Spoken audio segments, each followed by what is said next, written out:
अच्छा अच्छा।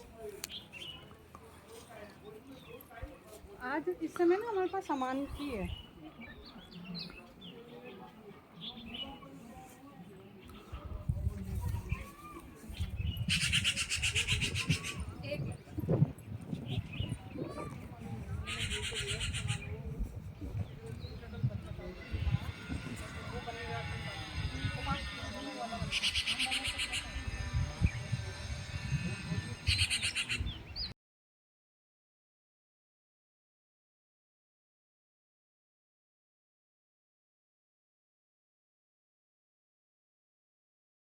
वो सत्युग का है। आपने अंदर पार्वती माँ के छोटे चरण देखे हैं? 5 साल की कन्या रूप में पार्वती माँ ने शिव पाने को घोर तपस्या की है 12,000 साल तक। तब जाके भोले बाबा प्रसन्न हुए हैं। ये लाल रंग का शिवलिंग है, आपको दिख रहा है, ये लंबा वाला, ये लाल रंग का शिवलिंग है। ये त्रेतायुग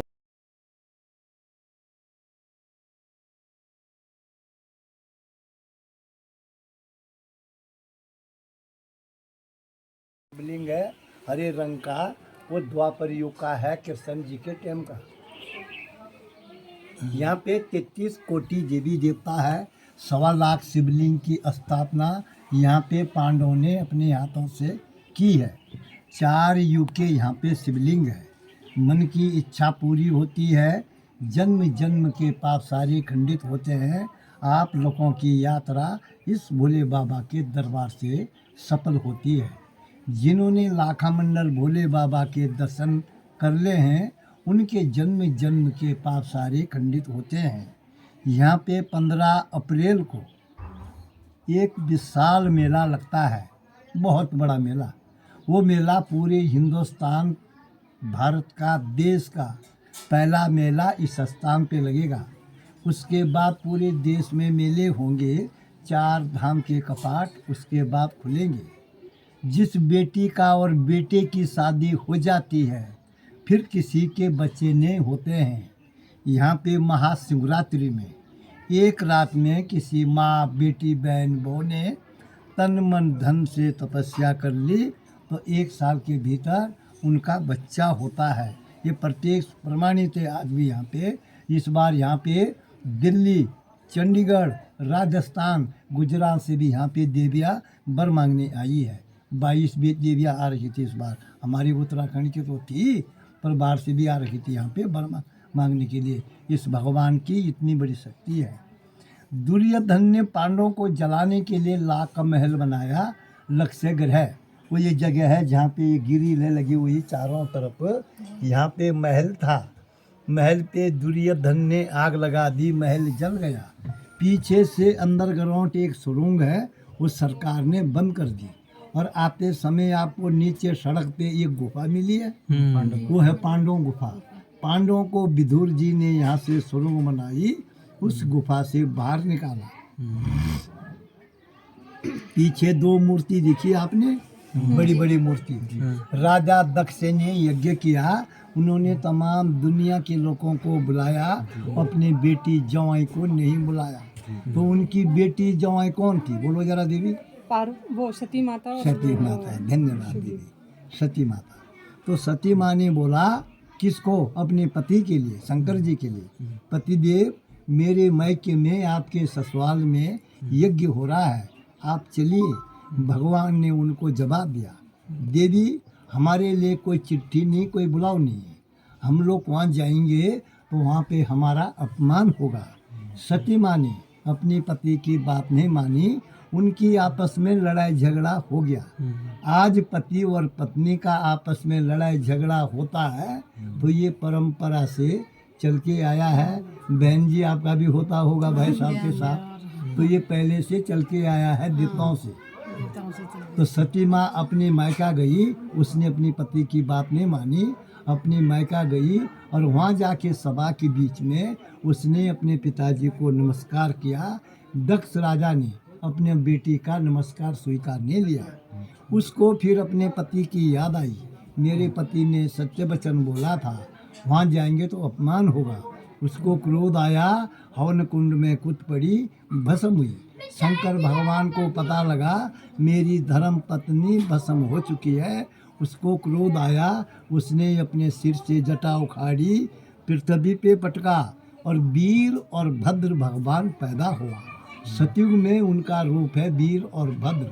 फिर त्रेता युग आया, त्रेता युग में उनका रूप है जय और विजय। फिर द्वापर आया, द्वापर में उनका रूप है द्वार और पाल। अब ये कलयुग है, कलयुग में इधर वाली मूर्ति वो शंकर जी हैं, उनका हीरे मोती का मुकुट है। इधर वाली मूर्ति वो दानव है राक्षस, उसके खोपड़ी पे इतनी बड़ी मुंडी है, यहाँ पे वो मसान का निशान है। और जो ये शिवलिंग दिख रहा है आपको ऊपर चौक में, ये बड़ा शिवलिंग, ये शिवलिंग धर्मराज युधिष्ठिर महाराज ने ये शिवलिंग की स्थापना करी है। ये शिवलिंग का नाम है मडलेश्वर महादेव के नाम से, मडलेश्वर महादेव। हमारे लाखा मंडल के अंतर्गत में 24 गांव आते हैं। 24 गांव के बीच में जिनकी मृत्यु होती थी उनकी डेड बॉडी शिवलिंग के सामने रखी जाती थी। पुजारी अपने घर से गंगा यमुना जल लेके आते थे, मंत्र द्वारा उस पे जल का छेड़ा मारा, मरा हुआ आदमी जीवित होता था। ब्राह्मण देवता उसको अपने हाथों से दूध भात खिलाता था। यहाँ पे 100 मीटर से लेकर के 200 मीटर तक कहीं भी खुदाई करते हैं तो आज भी यहाँ पे भगवान दुर्गा माता प्रकट होती है बेटा। और ये एक शिवलिंग आगे है, यहाँ से आपको गेट से बाहर जाना पड़ेगा, वहाँ पे जैसे जल चढ़ाते हैं उसके अंदर आपकी प्रतिछाया दिखेगी। वो शिवलिंग है अद्भुत शिवलिंग चिंताहरण महादेव। उस भगवान के दर्शन करने से सारी चिंता दूर होती है। और वो शिवलिंग है पारदर्शी शिवलिंग, पारदर्शी शिवलिंग। जैसे आप अपने बच्चों से बहू से प्यार करते हैं तो आपका प्यार भगवान अपने अंदर समा लेता है। वो शिवलिंग है अष्टदल शिवलिंग, उसके चारों तरफ 8 कोने हैं बने हुए शिवलिंग के। जैसे ये कोने हैं ना ये बने हुए, इसके तो 4 कोने हैं, उस शिवलिंग के 8 कोने हैं बने हुए। राजा सगर के 60,000 बेटे थे और कपिल मुनि ने उनको श्राप दिया, सारे भस्म हुए। भागीरथ जी ने उनके कुल में जन्म लिया, शिव की तपस्या करी, गंगा जी को मृत्यु लोक में लाया और अपने पितृ देवताओं का उद्धार किया। उसके उस भगवान के दर्शन करने से आप लोगों के 7 जन्म के पितृ देवताओं का उद्धार होता है। देवी आपकी यात्रा सफल हो, आपकी यात्रा मंगल हो, आपके लिए भोले बाबा का आशीर्वाद है, आपकी मनोकामना पूर्ण हो। और ये जो है हमारी तिवारी है, इसमें हमारी न्याय पंचायत होती है। यहाँ पे बैठ के जो फैसला कहीं नहीं होगा, कोर्ट में नहीं होगा फैसला, वो यहाँ पे बैठ के गांव के वो पंच लोग करते हैं इस फैसले को यहाँ पे बैठ के। और ये आज भी होता है जी यहाँ पे हमारे उत्तराखंड में, हमारे जौनसार बावर में ये रेशमी रिवाज है आज भी। हम लोग कोर्ट कचहरी कभी नहीं जाते, चले भी जाएंगे तो ऐसे बुजुर्ग लोग बैठेंगे, कोर्ट में फैसला नहीं होगा, उलझ जाएगा फैसला हमारा। और एक यहाँ पे रावत जी थे और इनका हमारा उनके साथ कुछ विवाद हो गया था और 6 साल तक जो है हमने मुकदमा लड़े, लास्ट में फैसला यहाँ हुआ बैठ के पूरे खत के लोग बैठे, 24 गांव के लोग यहाँ पे पंच लोग आए, गांव से 2-2, 4-4 लोग, गिने चुने लोग। फिर यहाँ पे फैसला हुआ, उन पे 5 दंड पड़े उन पे, हमारे गांव के उन्होंने 5 दंड दिए। पंच लोगों ने बोला कि आपके 5 दंड है, आप पंडित जी के 5 दंड दो लाखा मंडल के ब्राह्मणों के। आपने ब्राह्मणों के साथ पंगा क्यों लिया, अपमान किया ब्राह्मणों का ना। और सच्चाई के ऊपर, ऐसा नहीं है कि कोई जोर जबरदस्ती, उन्होंने वो हमको दबा रहे थे। जो ठाकुर है ना, सामन साई का जो था ना, सामन साई का पहले जमाना था, और जो ठाकुर है और राजपूत है छत्री, तो छत्री है कोई भी ठाकुर, ये अपनी समन साई ज्यादा चलाते हैं, पंडितों की नहीं चलने देते। चाहे पंडित हो, गढ़वाल का हो, ठाकुर हो या कहीं का भी हो, ब्राह्मण हो, वो अलग बात है। लेकिन हमारी तरफ एक पुराना रिवाज है कि जो ठाकुर लोग होते हैं अपना दबदबा रखते हैं वो लोग कि हमारी बात। अभी यहाँ पे एक यहाँ से